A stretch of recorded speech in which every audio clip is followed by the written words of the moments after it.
We are going to officially test this out, guys. Welcome to the Miami Dolphins 2016 NFL Draft Review here on twitch.tv/DrSamurai. I'm going to try to do something like this a lot. This isn't going to be registered on the live stream, unfortunately for you guys.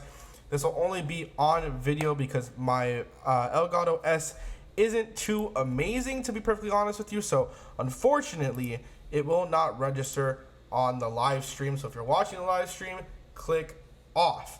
But we are going to be going into the Miami Dolphins draft review, and hopefully you guys are here to watch the draft review with me and get into it. So first off, we're going to go with Laramie Tunsil, tackle out of Ole Miss. He was drafted by the Miami Dolphins with the 13th pick. He had an estimated fall of $7 to $13 million in total contract value that he lost because of his Twitter and Instagram accounts being hacked. I don't think he's decided to press charges yet. I think he's debating that in his head. But very, very, very weird to see. It was a very weird draft in general. I will be doing a full draft review, at least for the first round, very soon. Hopefully soon. But just an overall overall very weird for Laramie Tunsil, his draft fall. Overall grade, you see, I give it an A+. I really like Tunsil. At first, when I was at the Miami Dolphins draft party on Thursday, I really didn't like the pick at all. I thought it was trash. But after looking at it and after thinking about it and after evaluating everything, I realized that the Dolphins went with best player available, and that was Tunsil. Nothing more to say about that. He allowed 2 sacks in his career. I mean, there's nothing more to it. Next, we're going to go with Xavier Howard out of Baylor. He was a cornerback. He's 6 foot, I'm pretty sure, or 6'2", something like that. I have to go back and check it. You know what? We'll do that right now as we're speaking with you. Let's go Xavier Howard. Xavier Howard.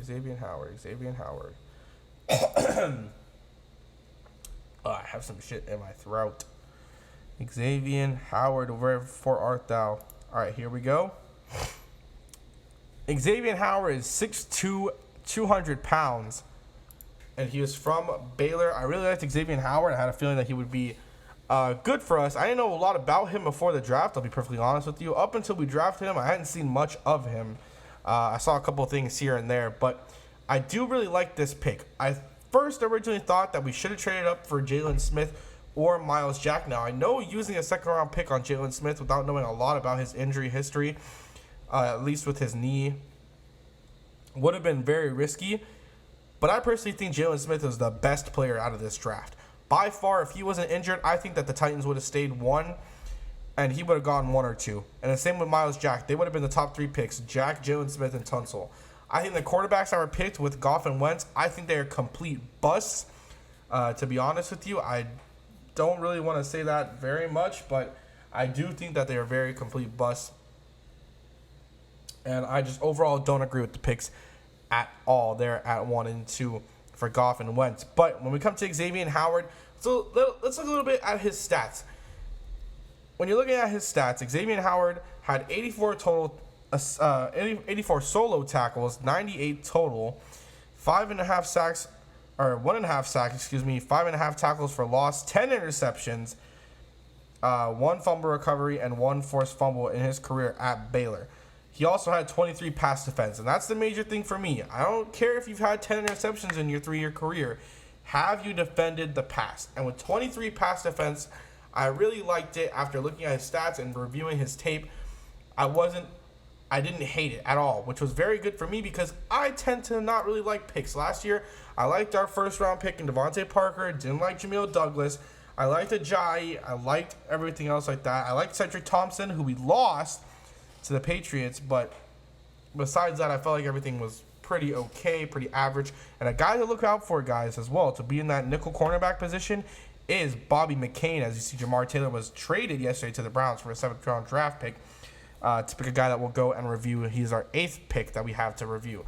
But I gave Xavier Howard a draft grade of B-, but I gave him a scheme fit grade of A. I really think it should have been an A+ because I feel like the Dolphins are drafting more for scheme.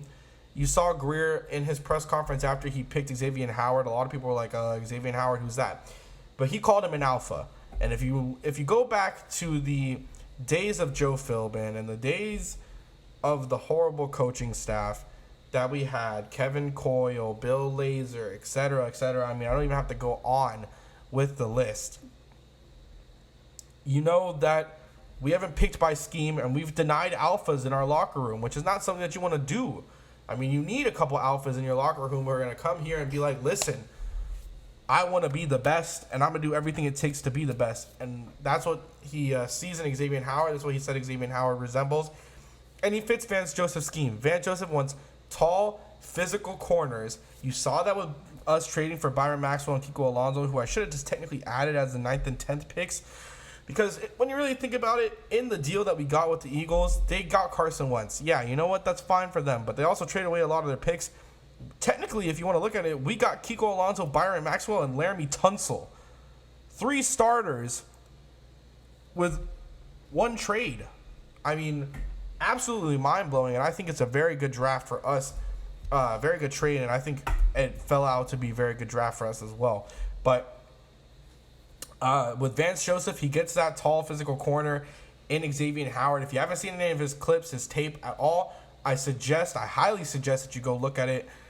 This guy could be something special for the Dolphins, and I'm actually very proud and very happy to know that he's going to be a Miami Dolphin. I hope he can produce. That's the big thing. We need them to produce. So hopefully he can come out and be very good for us. Now we're going to go on to, not Tunsil. We're going to go on to Kenyon Drake, the running back out of Alabama. Now, I gave it a running back draft grade of a C-. And the reason why I did that is because out of the total draft running backs that were available in between the time we picked Kenyon Drake at 73 and the end of the draft, there were much more proven running backs. And the key word is proven, not better, but proven running backs. I say proven because although I do like Kenyon Drake, I won't lie about that. I think Kenyon Drake is a good running back. I don't think he's proven himself enough to warrant the 3rd round pick that he has. When you look at his stats at Alabama, he was always a backup. Always a backup. 281, then 694, 112, and 408. And his production value went down. He went from a 6.7 average, then went up to a 7.5, from 5 touchdowns as well to 8.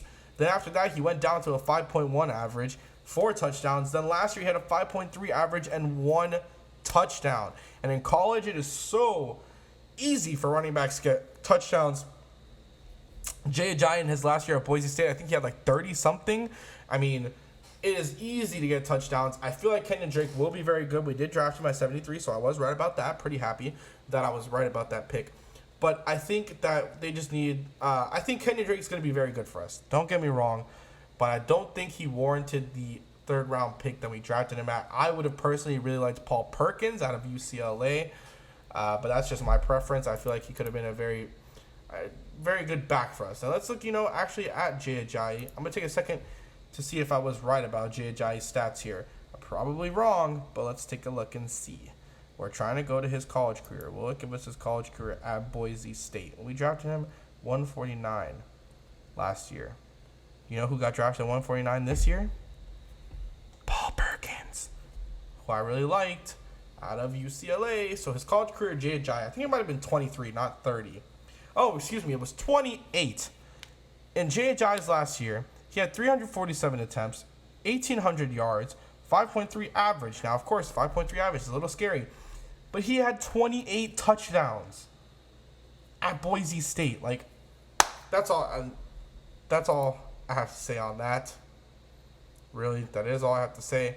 But next, we're going to go to Leonte Carroo. Leonte Carroo was the 3rd round, 86th pick. Let's actually go and look at him right now. There you go. Leonte Carroo out of Rutgers. Now, the reason why I give this a C overall grade is because Carroo has a lot of off-the-field issues when it comes to suspensions. He was the 86th pick, so not a lot, but we traded up a lot to acquire him, which is what I'm very not satisfied with. You look at his production value, though, 29 touchdowns in 3 years. I think he had like 2,100 yards, something around that, 2,200 yards receiving. and his averages were around 18.4, I think, per reception. So he was productive, but there are some off-field questions. Not a lot that I can really talk about for Leonte Carroo. I just really hope that he becomes a very good back for us, and I just really hope that he can be something that the Dolphins want in a complement to several wide receivers like Jarvis Landry, like Devontae Parker, Kenny Stills, Shakeem Grant, who we're going to talk about now. He's a speedy receiver. You have Griff Whalen, who we picked up in the offseason. So I don't feel – the reason why I give it a C is, one, because of the off-field issues, the suspensions, and two, because I don't think we needed this pick at all. So that's just going to be what I needed. Sorry, Leonte Carroo. I think you're going to be really good for us. At least I'm hoping that you're going to be really good for us. Your stats warrant a pretty good pick, so I just really hope that you can come in and be productive for the Dolphins. But we're going to go to our next guy, which is Shakeem Grant, senior out of Texas Tech. I gave this a B-. As you see, you're going to probably be like, whoa, B- for a 4th-round pick. Or I think he was a 6th-round pick, 6th-round pick, 186. Are you sure you want to give this a B-? Sometimes these guys, you give them a B-, they don't end up too good. I give Shakeem Grant a B- because it says he's 5'5" there, but he's actually 5'6", 165. I give Shakeem Grant a B- because we could utilize him in various ways. He ran a 4.45 at the combine, that was Jordan Lucas who ran a 4.45, so we'll talk about that in a second. But I think Shakeem Grant ran the fastest combine out of all the wide receivers in the entire draft.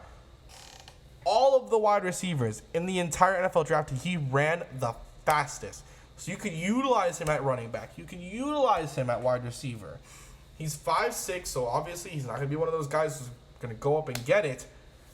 But when you really think about the type of receiver you're going to get with Shakeem Grant, you're going to get a guy who's fast. Obviously, he's speedy. You can pass him the ball. He'll be shifty in the backfield on some quick screens. So they try running to Jarvis and Devontae. Instead of doing that, give it off to Shakeem Grant. That guy obviously is fast. He's been productive.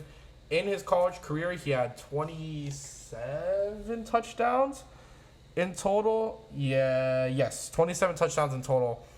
And in his last year, he had 1,200 yards, 14.1 average with 10 touchdowns. And his longest was a 90-yard touchdown. So, really a guy who I think can come in for the Dolphins and be pretty good. Like I said, it says he's 5'5" and 7/8", but he's really 5'6", 165. So, we have to look at that. Now, to Jordan Lucas, who, like I just said, ran a 4.45 at the combine.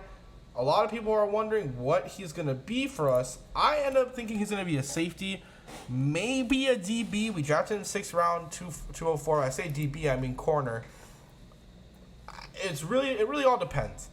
He's out of Penn State, 22 years old.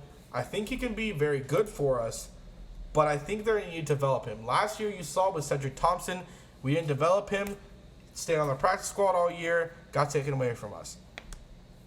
Jordan Lucas he didn't have any pass defense. His tackles, he had only 56 total tackles last year. I think he had something around 170, I would say, total tackles throughout his career, maybe even more, 200 something. He had 3 interceptions in 2013, and that's it. 1 forced fumble. 2013 obviously was his best year, so that's where he had the most tackles and most solo and assists. He had 3 interceptions, so it was his best year, but I really don't know about this pick. I feel like it could be a good pick, but at the same time, I'm not too sure. Really, anything can happen when you really think about it, and when you really think about Jordan Lucas, it all depends on how the Dolphins can develop him. I do give it a C+, only because of the fact that I think if the Dolphins can develop him the right way that they need to, Adam Gase in this new system with new coaches, it's this clean slate except for maybe 1 or 2 coaches. If they can develop him correctly, I think he can be very good for us. That's why I give it a C+. I do this off of potential, not off of total, I guess you could say, value at the pick. Next, we're going to go with Brandon Doughty. And there's a lot of questions around Doughty. I don't know necessarily why, because I think it might have been accuracy issues. But when I was looking at his accuracy the past couple of years, Doughty, I think, finished his college year last year with a 71.9 completion percentage. So I don't know what really is the issues here. I mean, I wasn't paying attention at the time. Not gonna lie to you. It was 71.9 completion percentage in his last year, and he had 48 touchdowns and 9 interceptions. So I don't know what the issues are there. I'll probably figure that out later on, and things will be hashed out. But I give this like a B plus or a B minus C plus. The reason why I give this a B minus C plus is because I feel like Doughty, if coached right by Gase, could attempt to take Ryan Tannehill's job. Now, Ryan Tannehill is your franchise quarterback, but Tannehill is in a year where he can't mess up. There's no more excuses anymore. There's no more excuses with the coaches. No more excuses with the line. The offensive line is going to be Brandon Albert, Jamil Douglas, Mike Pouncey, Jerome Bushrod. You have Craig Ubrick. You have Sam Young. You have freaking Laramie Tunsil, Billy Turner. The guys are good. You're going to have 4 first-rounders on your offensive line.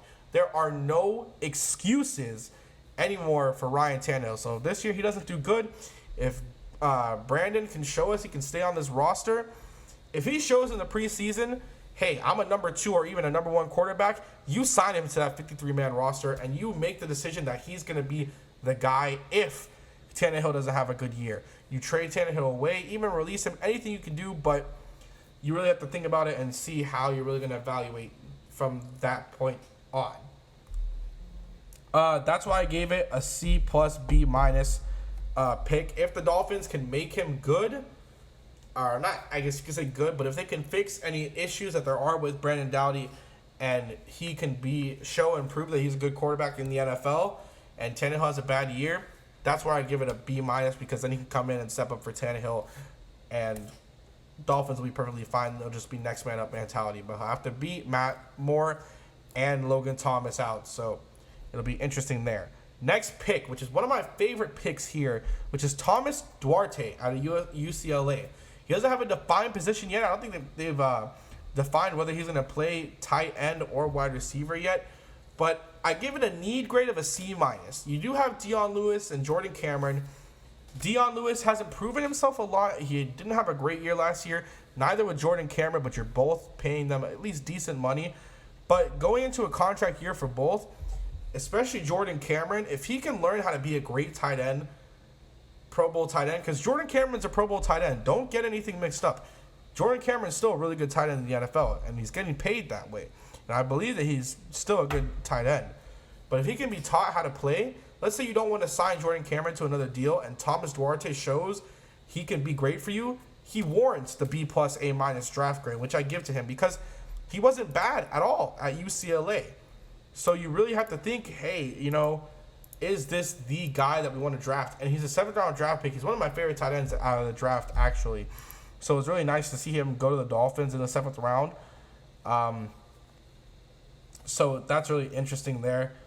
We'll go and look quickly at his stats during his college career, just so we can give you guys a little estimate of where he was. Although I do think, like I said, if Jordan Cameron can teach him, then that's fine.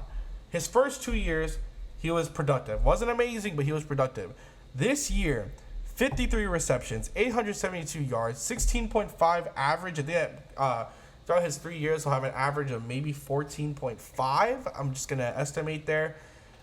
His longest reception for a touchdown was 51 yards, and he had 10 touchdowns, 6 more than the year before, and he had 332 yards more than the year prior. So he obviously showed, hey, I can be a good guy for your system. Please take me. He's 6'3", 225. So we'll have to see whether they want to play him at tight end or wide receiver. I know his position isn't defined yet. So that's obviously something that the Dolphins have to look at. But that's where we're at for Thomas Duarte. Now, we're just going to go back to Laramie Tunsil. And this is going to be an overall grade review.